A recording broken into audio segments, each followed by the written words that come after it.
शेख साहब ही हमेशह बलोचिस्तान के अंदर जो कुछ विगोड़ थे तो या बलोचिस्तान में रियासत के तरफा अगवान के कत्ल तो कजे कयो वने तो जी अकबर बुगटी के थो या मरी साहब के पुट के कत्ल किया वो तो सिंध में तमाम घणो कॉम्प्रेस पार्टियुनि रोशन ख्याल इतदाल पसंद माण्हुनि उनजो रद्द अमल ॾिनो हड़ताल कई ऐं सिंधी माण्हुनि उन्हनि सां इज़हार यकजहती जो पॉलिटिकल इज़हार कयो पर जॾहिं बशीर ख़ान कुरैशी कत्ल थियो उनजो भाउ कत्ल थियो ऐं ईअं सिंध जा ॿिया कारकुन अॻवान कत्ल थींदा रहिया आहिनि त बलोचिस्तान जे तरफ़ खां सियासी पार्टियुनि तरफ़ां अहिड़े क़िस्म जो बिहेवियर जो सिंधियुनि जो आहे हुननि सां हमदर्दाणो उहो नज़र न ईंदो आहे उनजा कहिड़ा सबब आहिनि?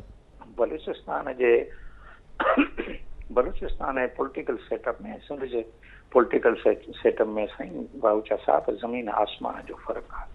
बलूचिस्तान जी क़ौम परस्ती मुकमिल तौर ट्राइबलिज़म जे बुनियादनि ते अञा ताईं हले थी पई ऐं उहा ट्राइबलिज़म ऐं फ्यूडलिज़म में आहे। सिंध जी क़ौम परस्ती रोशन ख़्याली ऐं तरक़ी पसंद ऐं सिविल सोसाइटी ॾे थी वञे। सिविल सोसाइटी लफ़्ज़ थो इस्तेमालु कयां पियो।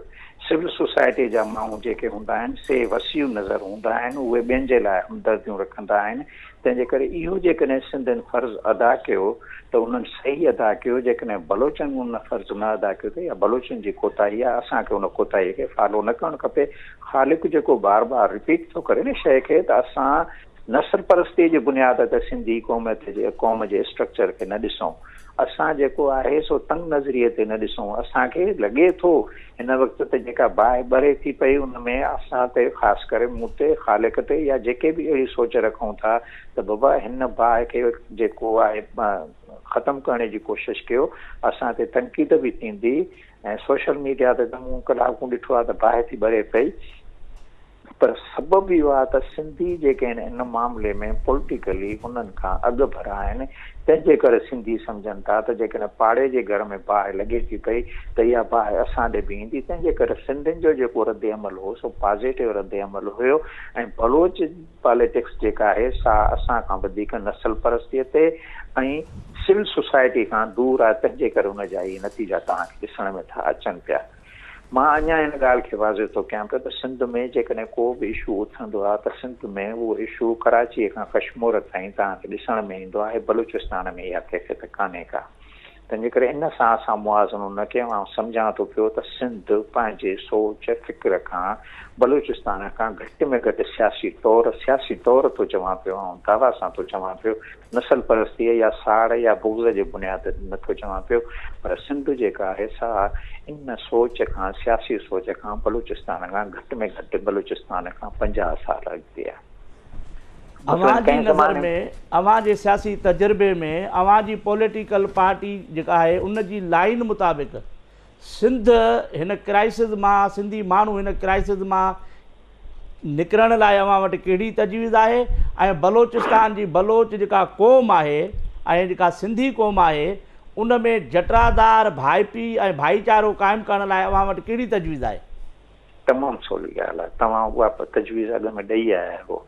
उहा तजवीज़ इहा आहे त असां सभिनी खे हिन संजीदगीअ सां सोचणु खपे ऐं हिकिड़ी ऑल पार्टीज़ कॉन्फ्रेंस करणु खपे। ऑल पार्टीज़ कॉन्फ्रेंस में असीं जिनखे सम्झूं था पिया त बलूचिस्तान जूं जेके नुमाइंदा सियासी जमायतूं आहिनि उनखे बि उन टेबल ते अची विहारियूं, उन ऑल पार्टीज़ कॉन्फ्रेंस में अची विहारियूं।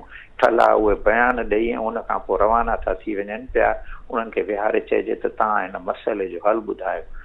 सिंध ऐं सिंध जे माण्हुनि कहिड़ो गुनाह कयो आहे जंहिंमें तव्हां जेको आहे उन्हनि जे साथ ॾियण जे बजाए खामखां रुॻो खाली बयान ॾेई सखणा चढ़ा वॼाए सखणा गिंड घड़ियाल वॼाए रवाना था थियो पिया। इन जो आहे हल आहे सियासी हल। सियासी हल थींदो त मुंहिंजे ख़्याल में त उन जे लाइ ऑल पार्टीज़ कॉन्फ्रेंस ते उन ऑल पार्टीज़ कॉन्फ्रेंस में सभिनी खे घुराए विहारिजे त ॿुधाए त बाबा हिन मसइले जो हल कहिड़ो आहे। दुनिया में मसइले जो हल जंगाण सां थियणो ई न आहे। पहिरीं आलमगीर जंग खां वठी ॿी आलमगीर जंग ताईं ॾिसो त लखे माण्हू मारिजी विया, पर आख़िर मसइलो वञी टेबल ते हल थियो। अक़ुलमंदी इन में आहे त उन मसइले खे पेई थधाई थरम फज़ीलत फिनिस्ताईअ सां हल करण जी कोशिशि कजे। पर अमाला शेख साहब, बलोचिस्तान सां जॾहिं असां सिंधी माण्हुनि जो को बि सियासी, को बि नस्ली टकराव ऐं झेड़ो ऐं तज़ाद आहे ई कोन त पोइ हुननि सां वेही कहिड़नि मामलनि ते ॻाल्हियूं करियूं ऐं कीअं इहो हल कढूं त बाबा असां जा माण्हू जेके हीअ तव्हां क़तल कया आहिनि उहे फलाणे ॾोह में बराबरि ऐं तव्हांजा जेके हे क़तल थिया उहे बराबरि आईंदा हिक ॿिए सां न कंदासीं।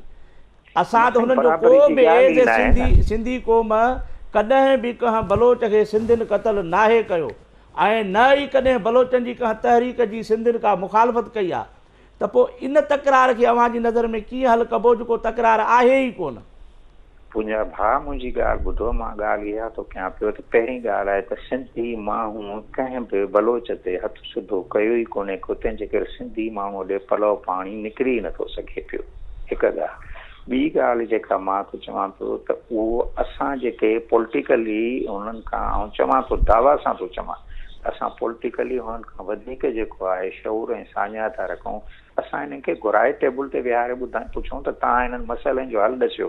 ॿियो हिकिड़ो मसइलो जेको जंहिंजे असीं तमामु घटि था ॻाल्हायूं उहो मसइलो आहे त हिन मुल्क जी जेका आहे एस्टाब्लिशमेंट जंहिंखे चइजे या हिन मुल्क जा हुक्मरान चइजनि, उन्हनि खे मुल्क हिननि जेके वफ़ाक़ी वहदतूं आहिनि इन्हनि खे ऑटोनॉमी ॾियणु, इन्हनि खे जेको आहे पंहिंजो हिन मुल्क जो हिसेदार ऐं भाङे भाईवार सम्झण खां वधीक उन्हनि मसइले जो हल लधो आहे त सभिनी खे डंडे जे ज़ोर सां हेठि ज़ेर बार करे पंहिंजा कम हलाइजनि। तंहिंजे करे असांखे इन मामले में क्लियर थियणो पवंदो त ही जेके हरकतूं आहिनि इन्हनि हरकत कंदड़नि जो बि हथु थी थो सघे जंहिंखे असां रद्द नथा करे सघूं।